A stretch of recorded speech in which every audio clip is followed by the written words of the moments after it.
কার না পছন্দ এই মিষ্টি? ছোট বড় বৃদ্ধ থেকে শুরু করে সবারই পছন্দ এই মিষ্টি। তবে সব কিছুর পরিবর্তনের সাথে সাথে এখন মিষ্টিতেও লেগেছে আধুনিকতার ছোঁয়া। একদম অটোমেটিক মেশিনের মাধ্যমে হাতের কোনো স্পর্শ ছাড়াই তৈরি হচ্ছে মিষ্টি।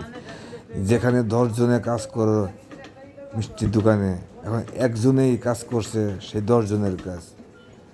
দেখতেও চমৎকার এবং খুবই সুস্বাদু। এবং নকলা উপজেলায় একমাত্র দোকান যেখানে তৈরি হচ্ছে একদম হাতের স্পর্শ ছাড়াই অটোমেটিক মেশিনের মাধ্যমে মিষ্টি। আপনারা দেখছেন অবশ্যই শেরপুরের নকলা উপজেলার 12 মাসি এলাকায়, যাকে এক নামে সবাই চিনে, মানিক মিষ্টান্ন ভাণ্ডার, যার মিষ্টির কোনো তুলনা নেই। এবং আত্মীয় স্বজন, বিয়ে এবং দূর দূরান্তে কোনো জায়গায় বেড়াতে গেলে একমাত্র ভরসা মানিকের মিষ্টি। ধন্যবাদ সকলকে, সকলে ভালো থাকবেন। খুদা হাফেজ।